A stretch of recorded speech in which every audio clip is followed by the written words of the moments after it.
কে হরিদাস পাল তাদের জন্য রাস্তা আটকানো হবে? তুই হরিদাস পাল তো বাংলাদেশি। খবর নিয়ে দেখ, হয় তোর বাপ নাই দাদা না হয় মা না হয় দাদি ঠাকুর দাদা হয় বাংলাদেশের পাকিস্তানি।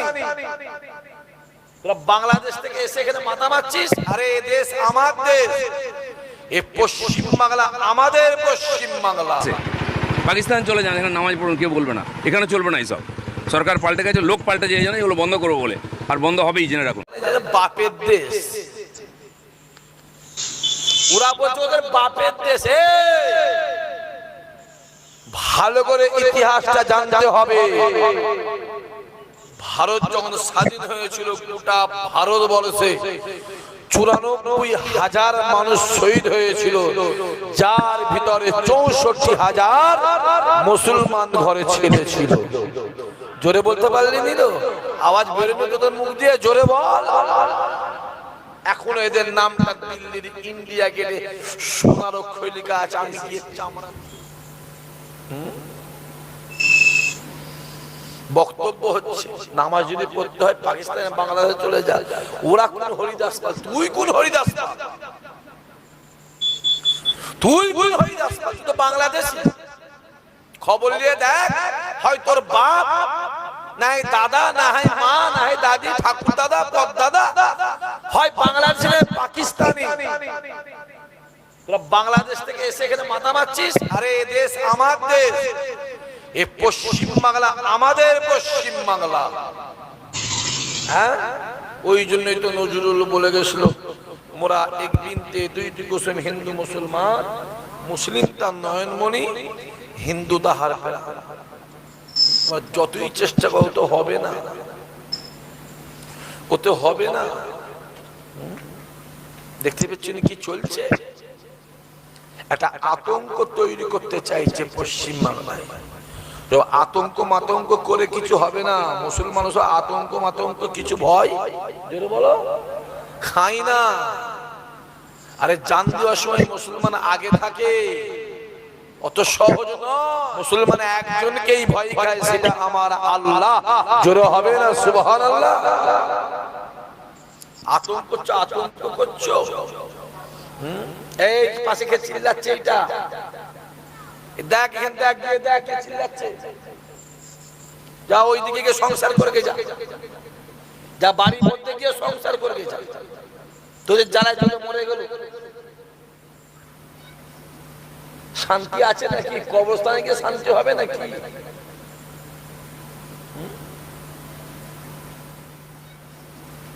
শান্তি আছে নাকি? কবরস্থানে গিয়ে শান্তি হবে নাকি?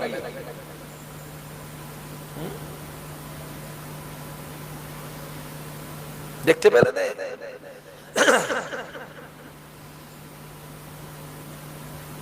যা চলছে সে আর বলে কাজ নেই। কুরবানিটা আমাদের বন্ধ হয়ে গেল। কুরবানি আমাদের, জোরে বলো, বন্ধ হয়ে গেল। গরু জবাই চলবে না, গরু গোশত খাওয়া যাবে না, খাবো না আমরা। তোদের গরু তো যা পারিস করবে, জানা। রাস্তায় এসে দেখলাম 4-6টা গরু আছে, গরু ঘুরছে না। আমার মৌলানা বলছে, ভাইজান এটা আবার কার বাপ কার মা, ওসব কথা বলিস নি। মা মাই হয়, গরু আর মা হয়। গরু যদি বলো মা হয়।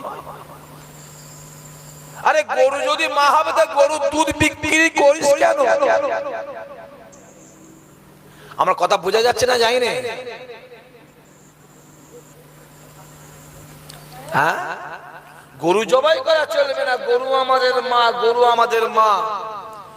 লজ্জা করেন বিহায়ার দল, নির্লজ্জ।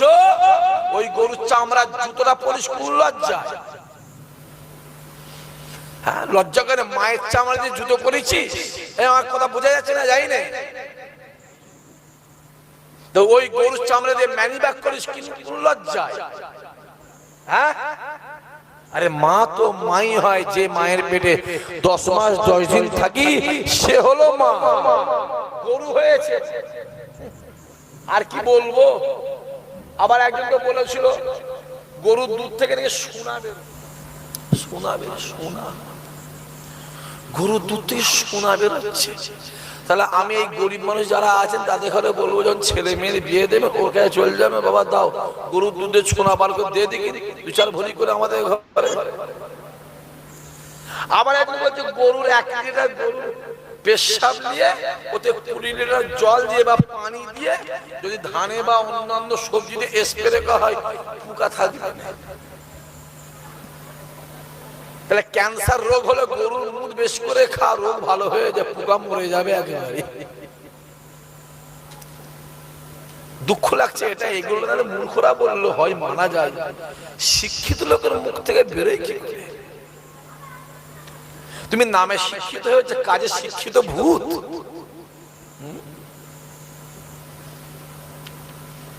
দেখতে পাওনি কি চলছে? গরু নিয়েই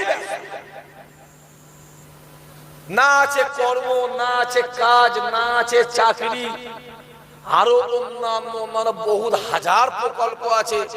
মানুষ কিও দুটো খাবে, কিও দুটো শান্তিতে থাকবে, কিভাবে রাস্তাঘাটে কাজ কাম হবে, কিভাবে হবে, কিভাবে হসপিটালগুলো ডেভেলপমেন্ট হবে, কি করে সমাজ ব্যবস্থা ভালোভাবে চলবে, ওসব না, গরু নিয়েই।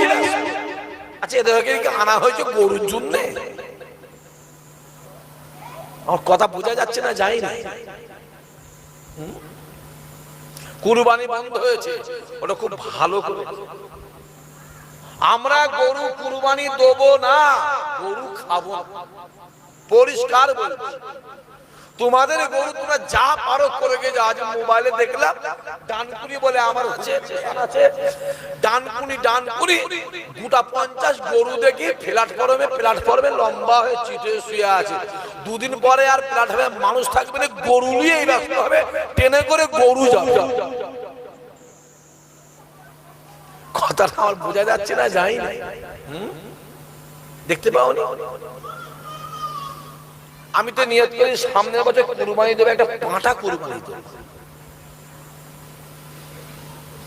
চাচা কি বললাম জোরে বলে? পাঁঠা, এই বড় একটা পাঁঠা কিনবো, বগো পাঁঠা। আর 1.5-2 মাস আগে মোবাইলে দিয়ে দেবো, যারা আমাকে ভালোবাসো তারা একটা করে পাঁঠা কুরবানি দেবে। কেন খাসি কুরবানি দিলে ওটা একদম পরিপূর্ণ সঠিক হচ্ছে না, ওটা খুঁত রয়ে যাচ্ছে। এমনি গরু কুরবানি দেবেন, ওটা খুঁত রয়ে যায়। ষাঁড় দিতে হবে, ষাঁড়ে কোনো খুঁত নেই, পাঁঠাই কোনো জোরে বলে খুঁত নেই। আমি এত বড় একটা পাঁঠা কিনে মোবাইল দিয়ে দেবো, যারা আমাকে সাংস্কৃতিক যারা ভালোবাসি তারা একটা করে পাঁঠা দিবি। এত পাঁঠা কুরবানি দেবো, ওদের পুজোয় যেন পাঁঠা খুঁজে না পাই। কথা বোঝা যাচ্ছে না কি বলছি? চলো দেখো, তোমরা যা আইন করবে আমরা মাথা পেতে মেনে নেব, কিন্তু আইন যেন সবাইয়ের জন্য যদি বলে সমান হয়। সংবিধান ভারতের